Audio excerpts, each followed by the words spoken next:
Saludos todos, investigadores. Hoy os traigo otro relato más, de H. P. Lovecraft y August Derleth. Espero que de algún modo lo disfrutéis. El relato de hoy se llama El legado de Peabody y comienza así.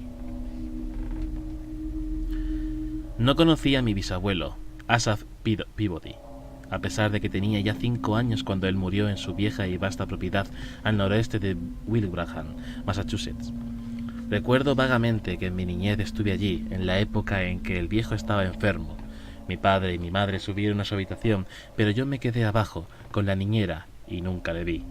Decían que era rico, pero las riquezas, como el tiempo, pasan, puesto que incluso la piedra es mortal, y ciertamente no es de esperar que el simple dinero soporte los estragos de los impuestos que, cada vez mayores, menguan un poco las fortunas con cada muerte. Y hubo muchas muertes en nuestra familia.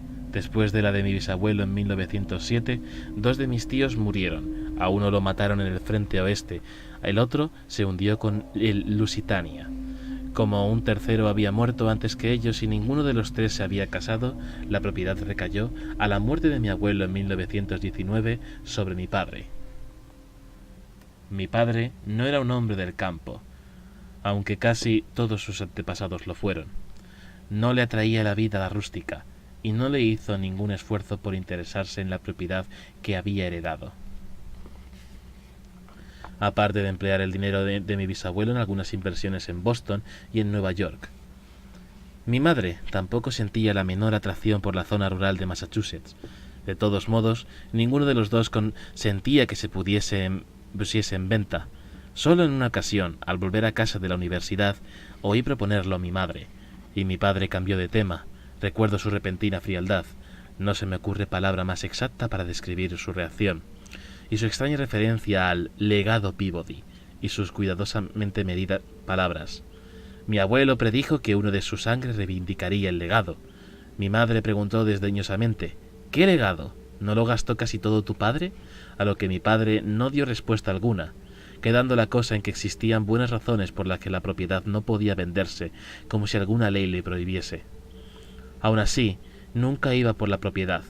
Los impuestos eran pagados regularmente por un tal Alan Hopkins, abogado de Wilbraham, que además enviaba informes periódicos a mis padres, pero ellos los ignoraban y rechazaban cualquier sugerencia respecto a mantener en buen estado la propiedad, sosteniendo que eso sería tirar un buen dinero.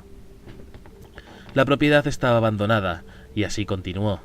El abogado había intentado alquilarla en alguna que otra ocasión, pero ni siquiera un florecimiento temporal de Wilbraham trajo inquilinos estables, y la propiedad de los Peabody quedó a la merced de las inclemencias del tiempo y del paso de los años.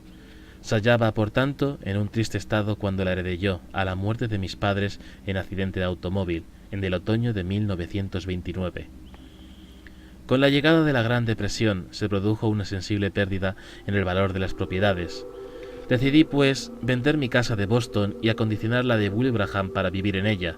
No necesitaba más, pues mis padres me habían dejado a su muerte lo suficiente para abandonar mi carrera de abogado, que siempre me exigió más meticulosidad y atención de lo que yo estaba dispuesto a dar. Pero ese plan no podía llevarse a cabo hasta que una parte por lo menos de la vieja casa estuviese arreglada, para poder ser habitada de nuevo. La vivienda en sí era el producto de muchas generaciones. Había sido construida en 1787. Era una casa colonial, de severas fachadas, con una segunda planta sin acabar y 4 impresionantes columnas en la entrada. Con el tiempo, esto se convirtió en la parte central de la casa, el corazón, como si dijéramos. Las generaciones posteriores alteraron su aspecto y añadieron varias cosas. Primero una escalera y un segundo piso, luego varias salas, de modos que en el momento en el que decidí trasladarme allí era una enmarañada estructura que ocupaba cerca de 1 acre, sin incluir jardines y terrenos, tan irregulares como la estructura de la casa.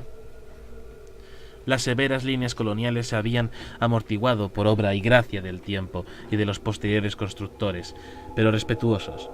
La arquitectura había dejado de ser algo puro, y en ella se combinaba un tejado a la holandesa con otros de estilo diferente, ventanas pequeñas con otras grandes, cornisas elaboradas, figuras con otras sin esculpir, En conjunto, la impresión que daba la casa no era del todo desagradable, pero a cualquiera con cierta sensibilidad arquitectónica le parecería un lamentable conglomerado de estilos y ornamentaciones. Esa impresión se veía suavizada por los inmensos olmos y robles que rodeaban la casa por todas partes, excepto por el jardín, ocupado por las rosas, abandonadas a su propia suerte desde hacía tanto, y por los abedules y álamos que crecían entre ellas. El efecto que producía la casa era, aparte del descuido y de los diversos estilos, de una desteñida magnificencia, e incluso sus paredes despintadas amortizaban con los grandes árboles que lo rodeaban. La casa tenía nada menos que 27 habitaciones. De estas seleccioné 3 en la zona sureste para ser reconstruidas, y durante todo el otoño y parte del invierno iba desde Boston para observar cómo progresaba la reconstrucción. La vieja madera, al ser limpiada y encerada, recobró su bello color. La instalación de la electricidad acabó con la triste oscuridad de la casa.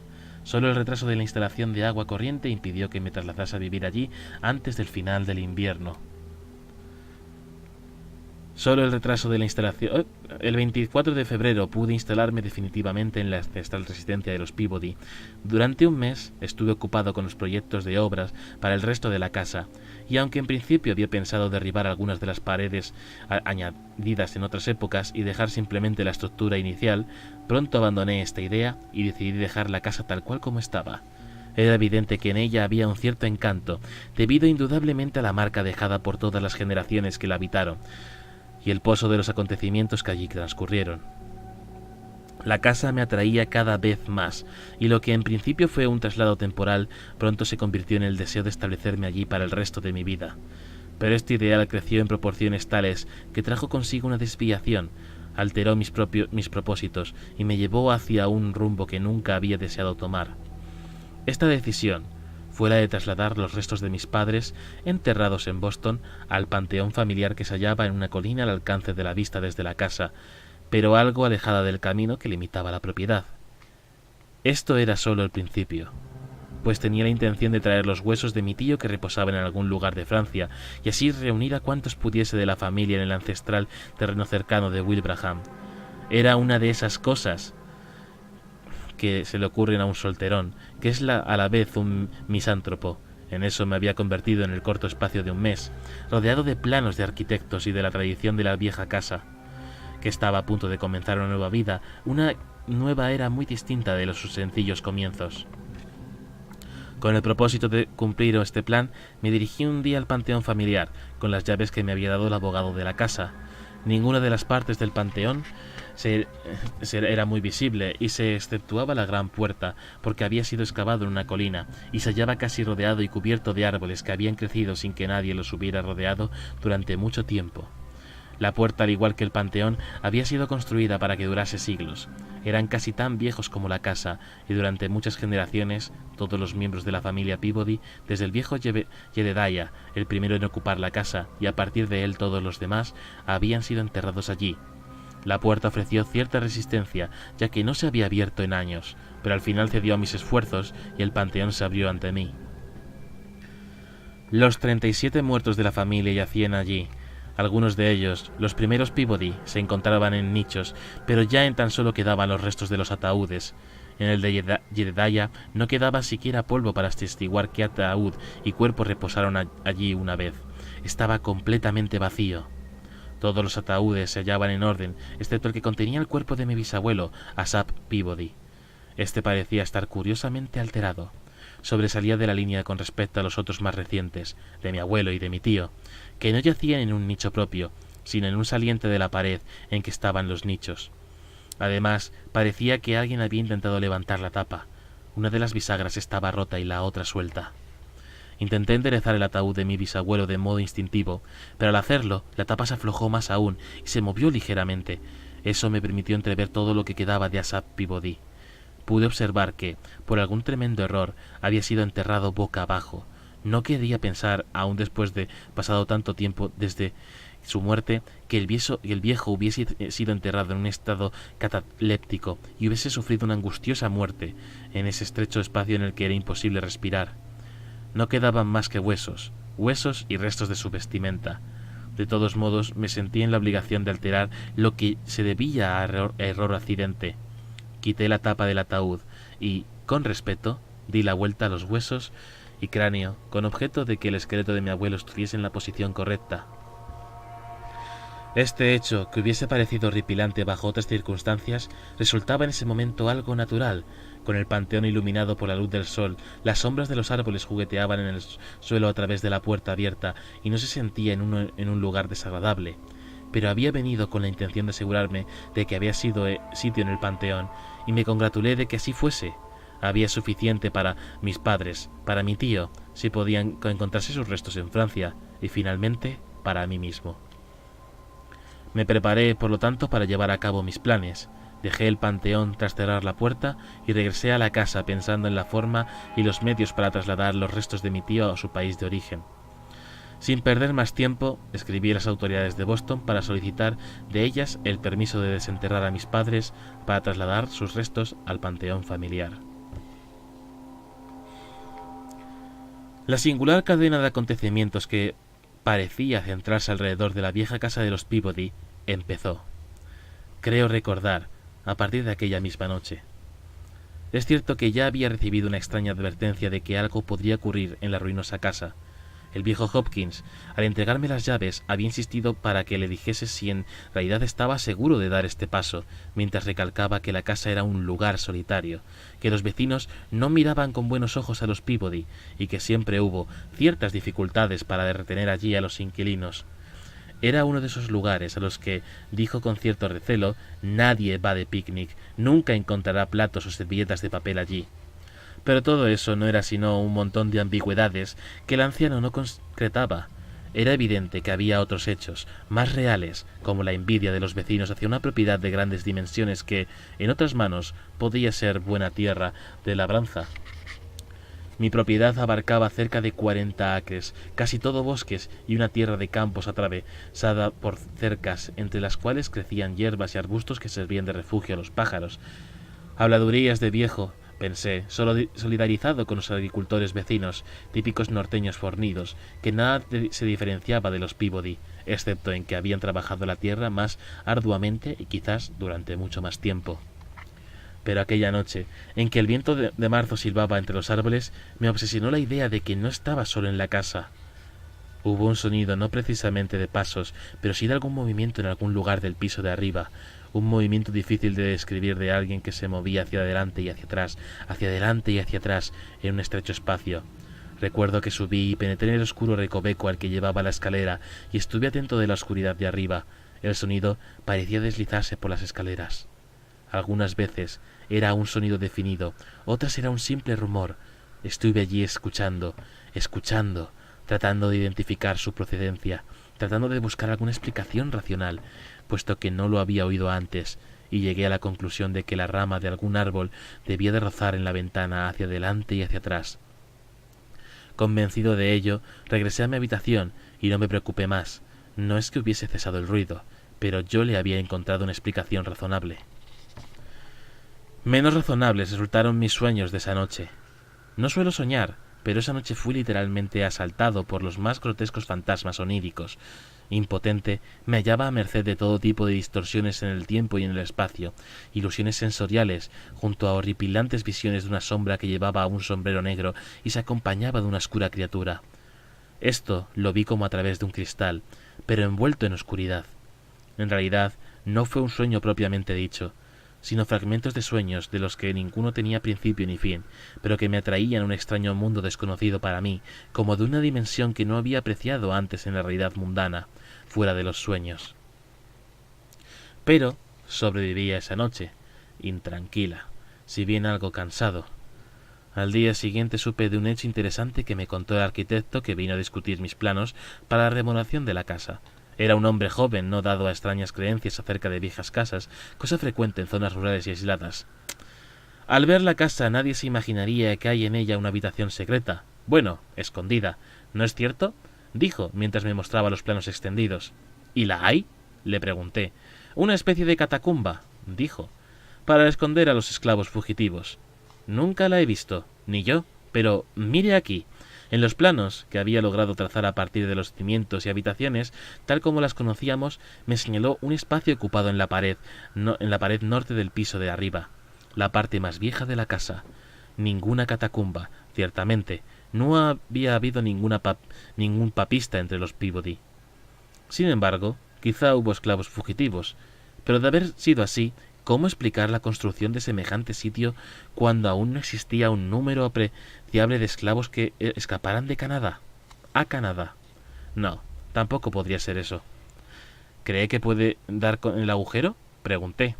Tiene que estar ahí. Y allí estaba. Astutamente escondido, aunque podía haber sido descubierto de haberse fijado a alguien en que faltaba una ventana en la habitación de la fachada norte del dormitorio. La puerta del escondrijo estaba oculta entre los dibujos de la madera labrada que cubría la pared, y que era de cedro rojo. De no saber que había allí una habitación, difícilmente habríamos dado con la puerta. No tenía picaporte, y se abría por simple presión en uno de los dibujos de la madera. Lo descubrió el arquitecto. A mí nunca se me había dado bien con estas cosas. De todas formas, entraba más en el campo de un arquitecto que en el mío, y tan solo me entretuve un momento estudiando el mecanismo de la puerta antes de entrar en la habitación. Era un espacio pequeño, pero no lo suficientemente pequeño como para poder ser el nicho de unas catacumbas. Un hombre podía caminar por él unos 10 pies en una sola dirección. La inclinación del techo impedía hacerlo en cualquier otra. Es decir, se podía ir a lo largo de la pared, pero en dirección a la pared no. Y lo más importante era que la habitación tenía todo el aspecto de haber sido ocupada en el pasado. Estaba intacta, con libros y papeles y unas sillas colocadas en torno a un pequeño escritorio arrimado contra una de las paredes. La habitación tenía un aspecto singular, aunque de pequeñas dimensiones. Sus ángulos parecían ser oblicuos, como si el constructor se hubiera propuesto confundir al dueño. Además, había extraños dibujos en el suelo, algunos de ellos incluso tallados en el entarimado de una forma grotescamente salvaje. Eran círculos de trazo burdo, y en cuyos bordes interior y exterior aparecían temas extrañamente desagradables. Me repelía igualmente el escritorio, que era negro y no marrón, y parecía chamuscado. Uno aseguraría que había sido utilizado para algo más que como un simple escritorio. Sobre él, sin embargo, había un montón de libros, o de algo que a primera vista parecían ser libros muy antiguos, encuadernados con algún tipo de piel, así como un manuscrito, igualmente encuadernado. No me dio tiempo a examinar todos los detalles. El arquitecto que estaba conmigo ya había visto cuánto deseaba. Confirmadas sus sospechas de que existía la habitación, expresó su deseo de marcharse. «Podemos eliminarla y abrir una ventana», añadió, «y por supuesto no querrá conservarla». «No lo sé», le contesté. «No estoy seguro. Depende de su antigüedad». Si la habitación era tan antigua como yo pensaba, me resistiría a destruirla. No quería perder la oportunidad de rebuscar en ella, de examinar aquellos viejos libros. Además, no había prisa. No era precisa una decisión inmediata. El arquitecto tenía bastante faena en el resto de la casa como para que nos dedicáramos a pensar más en la habitación secreta. Y ahí quedó la cosa. Tenía intención de volver a la habitación al día siguiente, pero algunos sucesos imprevistos me lo impidieron. En primer lugar, pasé otra noche agitada, víctima de sueños de naturaleza inquietante, a los que no encontraba explicación, pues nunca me han martirizado los sueños excepto cuando son consecuencia de una enfermedad. Los sueños versaban, por alguna razón, acerca de mis antepasados. Frecuentemente se me aparecía un viejo con barba y sombrero negro de extraño diseño, cuya cara, que no me resultaba familiar en sueños, era en realidad la de mi bisabuelo Asap, según pude comprobar a la mañana siguiente con el retrato suyo delante. Este antepasado se me aparecía avanzando de forma extraordinaria por el aire, como si estuviese volando. Atravesaba paredes y su silueta revoloteaba entre las copas de los árboles, y donde quiera que iba le acompañaba un enorme gato negro, que poseía las mismas capacidades de sustraerse a las leyes físicas. Mis sueños no guardaban relación unos con otros, ni mezcla de secuencias en las que apareciera mi bisabuelo, su gato, su casa y su propiedad, formando parte de un relato que no tenía sentido. Estaban estrechamente relacionados con los de la noche anterior y revestidos de esa misma sensación extradimensional de las primeras conmociones nocturnas. Únicamente diferían en que eran más claros. Me sentía muy molesto con estos sueños, que no me permitieron ni un minuto de sosiego durante la noche. A la mañana siguiente no me encontraba de humor para recibir del arquitecto la noticia de que se retrasaría un tanto la reanudación del trabajo en la casa. No parecía muy dispuesto a darme explicaciones, pero le presioné para que lo hiciese, y finalmente admitió que los trabajadores que habían contratado le habían notificado esa misma mañana que no deseaban seguir en ese trabajo. Pero aún así, me aseguró de que si yo tenía un poco de paciencia, no habría dificultad para contratar en Boston mano de obra barata entre los polacos o italianos. No había otra alternativa. En el fondo, no me molestaba tanto como parecía. Empezaba a dudar acerca de la conveniencia de hacer aquellas reformas de la casa. Después de todo, bastaría con reforzar una parte de la vieja casa sin alteraciones. Una gran parte, el gran encanto de la vieja casa residía precisamente en su antigüedad. Le dije, por tanto, que se tomase el tiempo que fuese y me marché a hacer algunas compras que tenía pendientes desde que llegué a Wilbraham. Nada más aparecer por Wilbraham me di cuenta de que la gente me recibía con actitud hostil. En otras ocasiones, o bien no se habían fijado en mí, pues muchos de ellos no me conocían, o bien los que me conocían me habían saludado sin más. Pero esa mañana encontré en todos una actitud común. Ninguno quería hablar conmigo o ser visto conversado conmigo. Incluso los comerciantes se mostraron expresivamente fríos, casi desagradables, dándome a entender claramente que preferirían que fuese a comprar a otra parte. Posiblemente reaccionaban así al haberse enterado de que planeaba renovar la casa de los Peabody, y se oponían a ello porque la renovación contribuía a destruir su encanto, o porque alargaba la vida de una propiedad que los agricultores hubiesen preferido ver convertida en tierras de cultivo, en vez de desaparecidos de la casa o de los bosques que lo rodeaban. Aquellos pensamientos, sin embargo, pronto cedieron al paso de la indignación. No era un paria y no deseaba ser tratado como tal. Cuando me tocó ir a la oficina de Ahab Hopkins, me desahogué con él, pero en una verbosidad desacostumbrada en mí, y a pesar de darme cuenta de que lo estaba inquietando. «Bien, señor Peabody», dijo, tratando de calmarme, «yo no lo tomaría tan en serio. Después de todo, estas gentes han sufrido un fuerte shock y están de mal humor, llenos de recelo. Además, son profundamente supersticiosos. Soy viejo y nunca los he conocido de otra forma». La gravedad de su tono me serenó un poco. ¿Un shock? Perdóneme, no sabía nada. Me dirigió una extraña mirada que me estremeció. Señor Peabody, 2 millas más arriba de la carretera de su casa hay una familia llamada Taylor. Conozco bien a George. Tienen 10 hijos, o mejor dicho, tenían. Ayer por la noche, el penúltimo, un niño de unos 2 años, desapareció de su habitación sin dejar rastro. Lo siento, pero ¿qué tiene que ver eso conmigo? Nada, por supuesto, señor Peabody. Pero usted es un extraño aquí, y, bueno, lo sabría tarde o temprano. El nombre de Peabody no es bien acogido. En realidad, para mucha gente de la comunidad, es un nombre odioso. No podía ocultar mi estupor. Pero, ¿por qué? Porque mucha gente cree en todo tipo de rumores y habladurías, por ridículos que parezcan, contestó Hopkins. Tiene edad suficiente para saber que es así, aunque no esté familiarizado con las costumbres del campo, señor Peabody.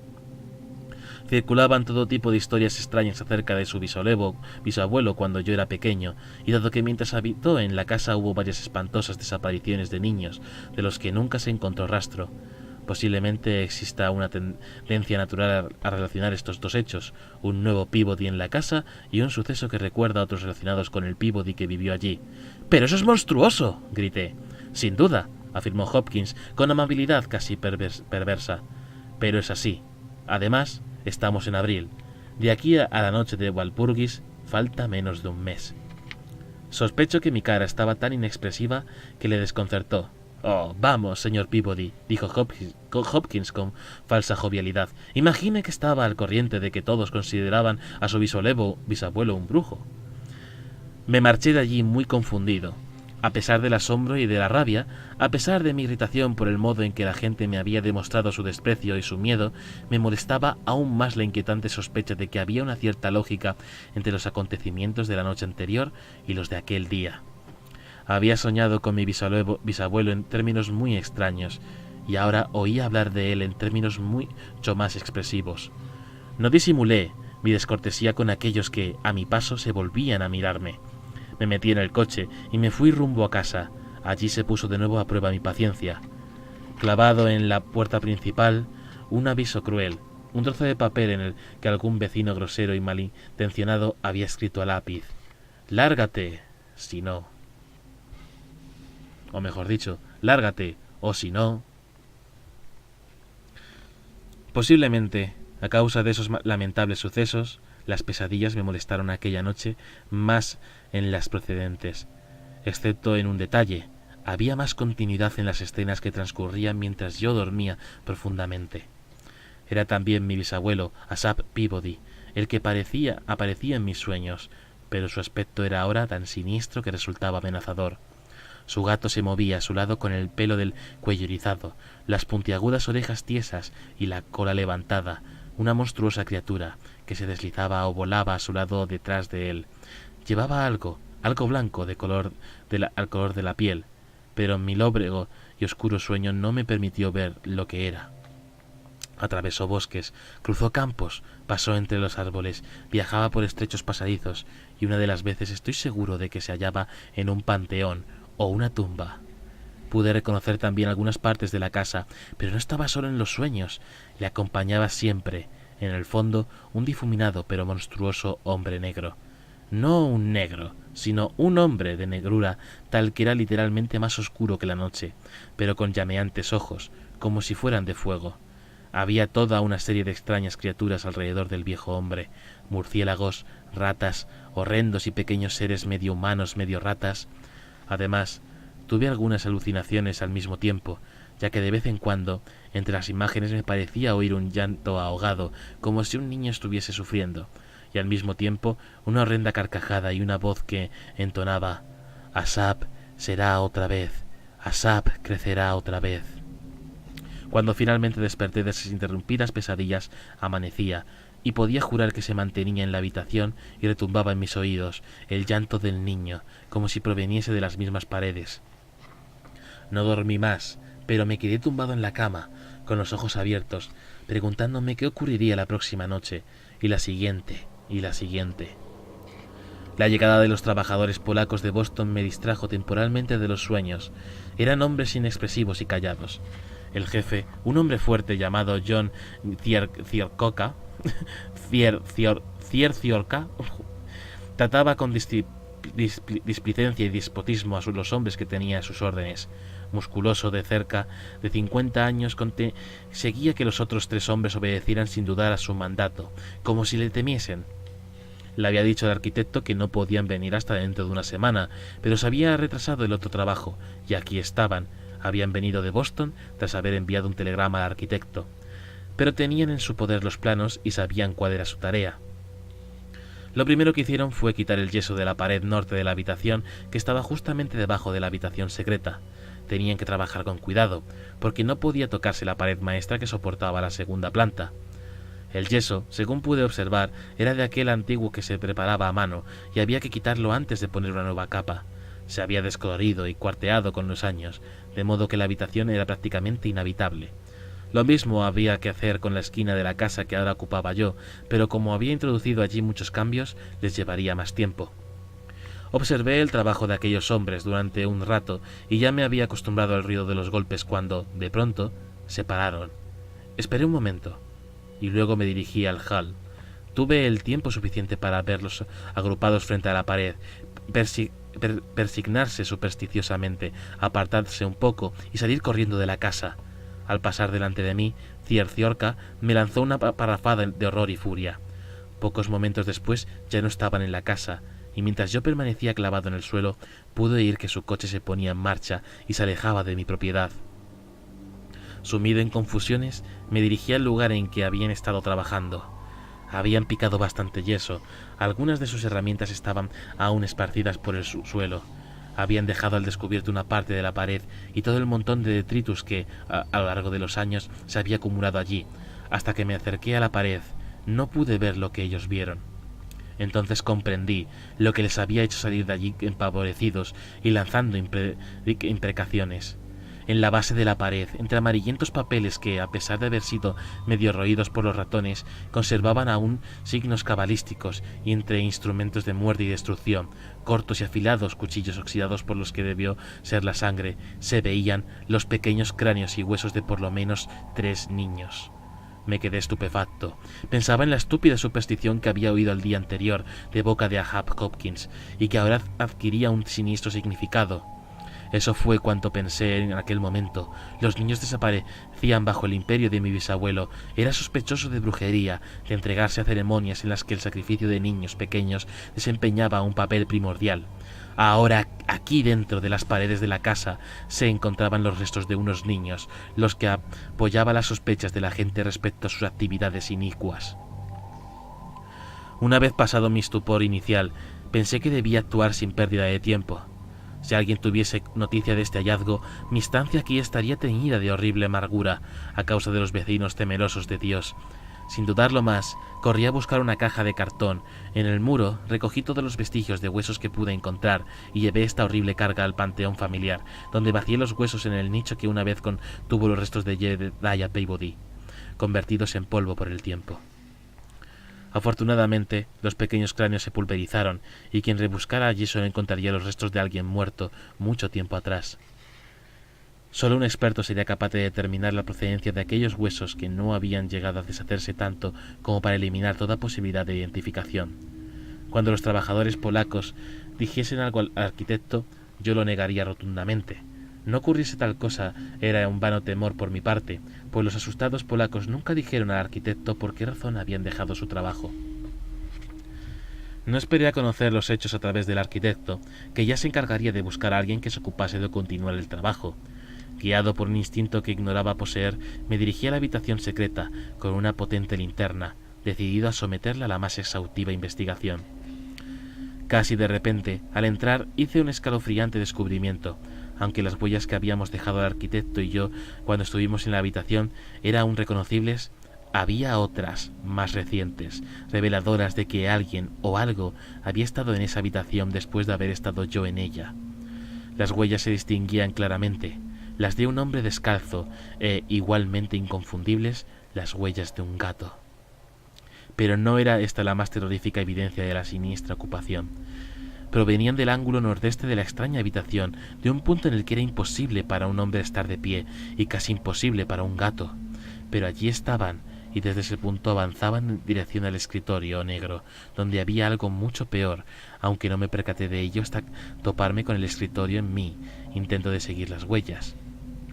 El escritorio había sido manchado poco antes, un pequeño charco de un líquido viscoso, como si hubiese salido de la madera, no más de 3 pulgadas de diámetro, al lado de una señal en el polvo, como si un gato o una muñeca o un bulto hubiese yacido allí. Me quedé observando, tratando de averiguar lo que podía ser con la luz de la linterna. Alumbré el techo para ver si se colgaba el agua por alguna gotera, hasta que recordé que no había llovido desde mi primera y única visita en esta habitación. Luego toqué el líquido con el dedo y acerqué este a la luz. Su color era rojo, el color de la sangre, y simultáneamente me di cuenta, sin que nadie tuviera que decírmelo, de que eso era. Como había llegado hasta allí, prefería no pensarlo. Las más terroríficas conclusiones se agolpaban en mi mente, sin lógica alguna. Me retiré del escritorio, me entretuve solo en coger algunos de los libros encuadernados en piel y el manuscrito que allí había.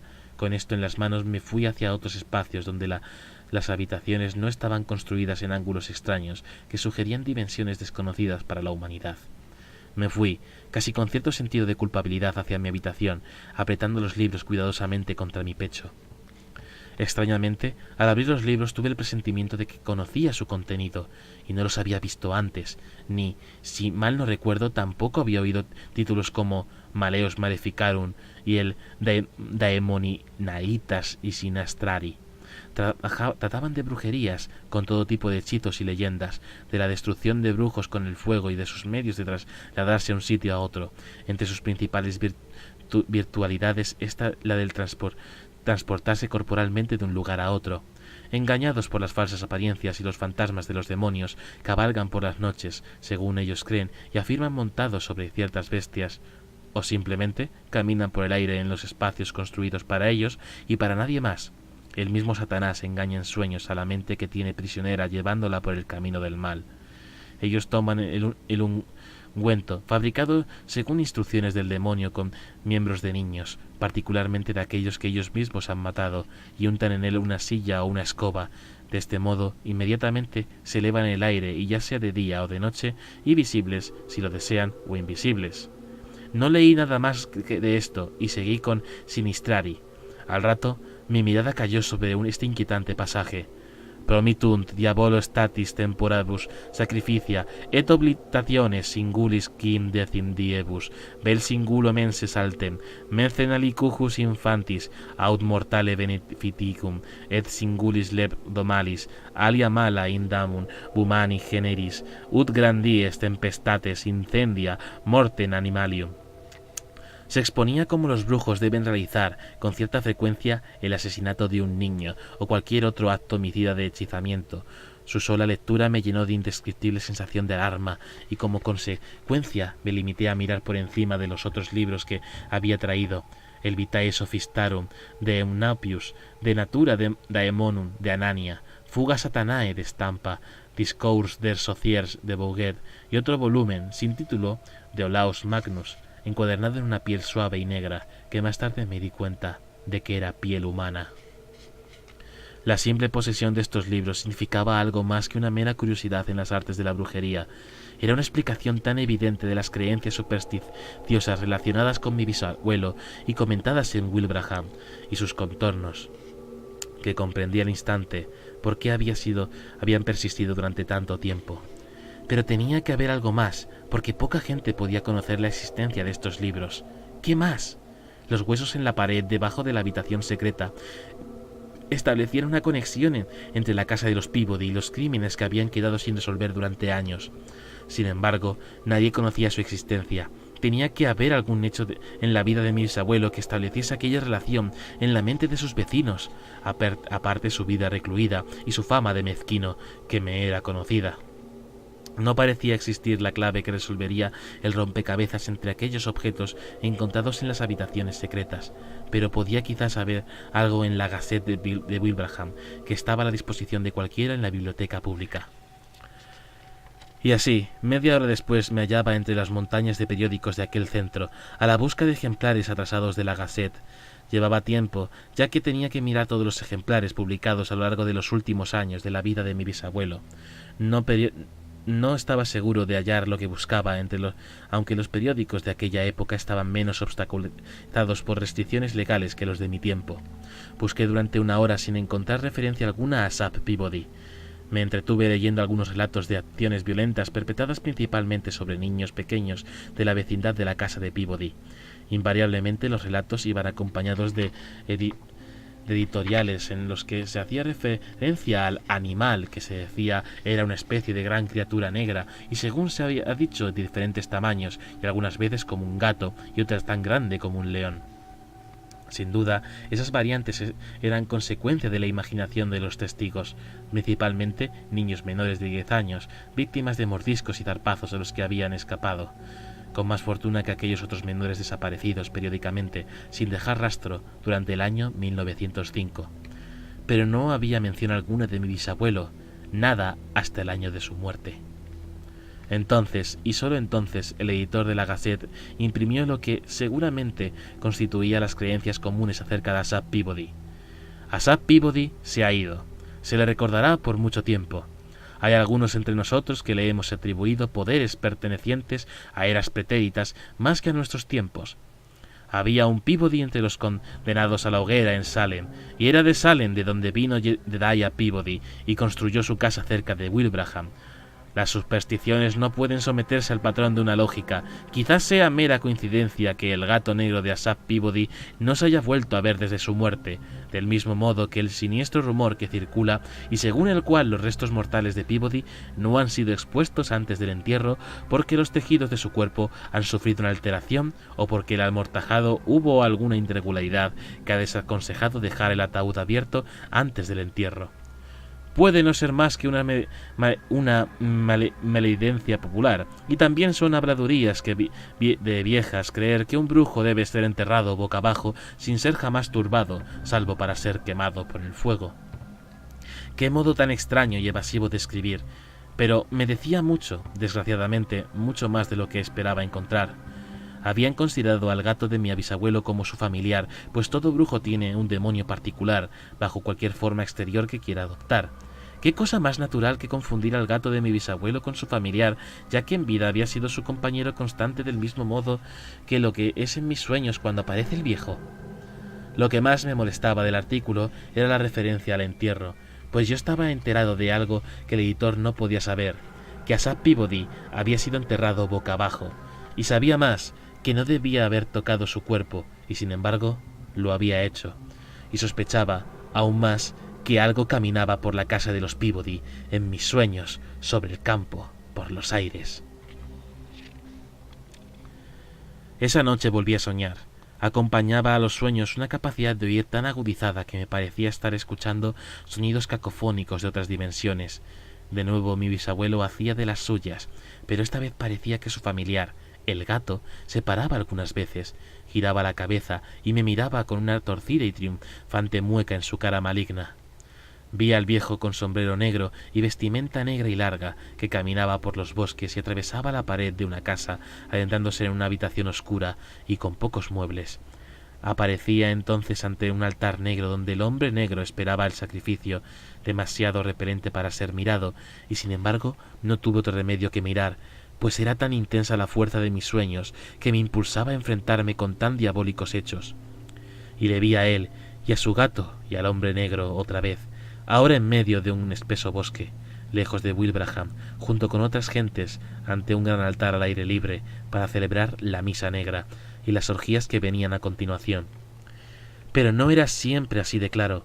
Algunas veces los sueños consistían en rápidos descensos a través de precipicios sin límite, entre singulares colores crepusculares y desconcertantes sonidos cacofónicos, donde la gravedad no significaba nada, precipicios ajenos a la naturaleza de los que siempre me percataba en un plano extrasensorial, capaz de oír y ver cosas de las que, despierto, nunca hubiese tenido conciencia. Oí los cantos extraños de la misa negra, los gritos de un niño moribundo, la discordante música de las flautas y las oraciones del homenaje invertidas, los ritos orgiásticos de los asistentes, aunque no siempre podía verlos. Y algunas veces también aparecía en mis sueños conversaciones, fragmentos de palabras sin sentido en sí mismas, pero que podían explicarse de manera oscura e inquietante. ¿Debe ser elegido? Por Beliar, por Belcebú, por Sathanus, por la misma sangre que Jedediah, de la misma sangre que Asaph, acompañado por Valor. Traedle ante el libro.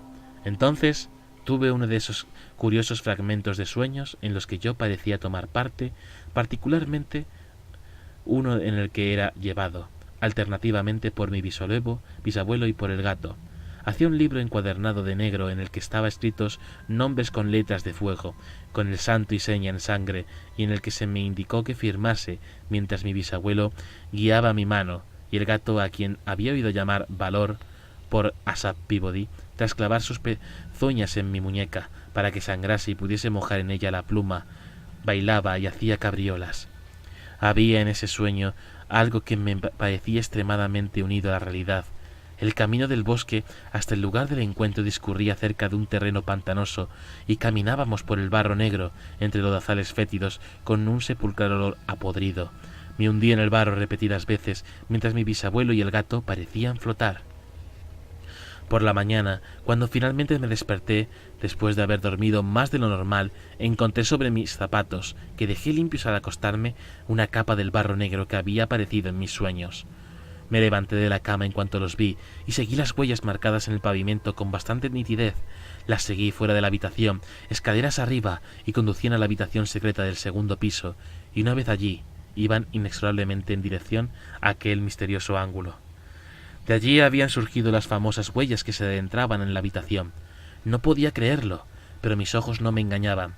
Esto era una locura, pero no cabía negarlo, como tampoco podía negarme que existía un arañazo en mi muñeca. Salí de la habitación secreta dando tumbos, empezando a comprender vagamente por qué mis padres habían dudado en vender la casa Peabody. Algo de su extraña historia les debía de haber contado mi abuelo, porque seguramente fue él quien hizo enterrar boca abajo al bisabuelo en el panteón de la familia. Y, por mucho que quisiera burlarse de las supersticiones creencias que había heredado, no estaban dispuestos a arriesgarse.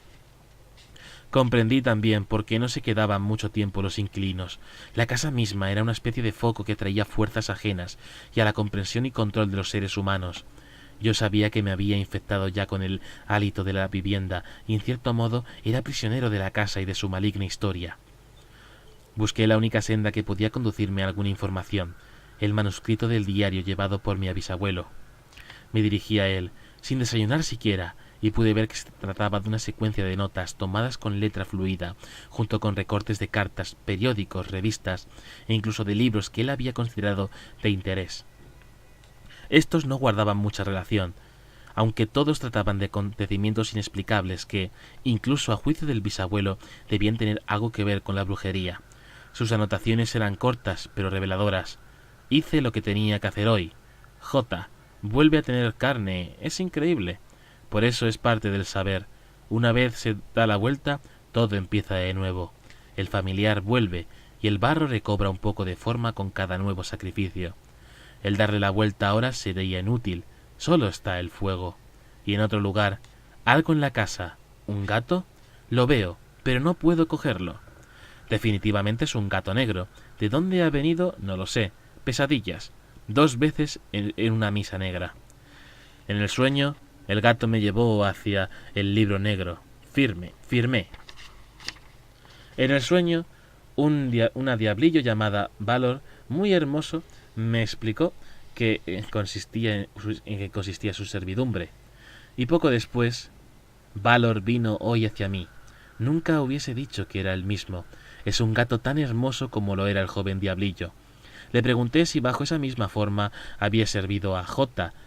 Indicó que sí. Me condujo hacia la esquina, que es el extraño y extradimensional ángulo que conduce al exterior. J. Lo había construido así. Me enseñó cómo caminar a través de ella. No podía leer más. Ya había leído demasiado. Sabía ahora lo que había ocurrido con los restos de Jedediah Peabody, y sabía lo que tenía que hacer. Por mucho que me asustara lo que pudiera encontrar, fui sin demora al panteón de los Peabody. Entré en él y me obligué a ir al ataúd de mi bisabuelo. Allí, por primera vez, observé una placa de bronce clavada debajo del nombre de Asaph Peabody y lo que en ella había grabado: «Ay de aquel que turbe su descanso». Entonces levanté la tapa. Aunque debería habérmelo esperado, de todos modos me horrorizó lo que vi.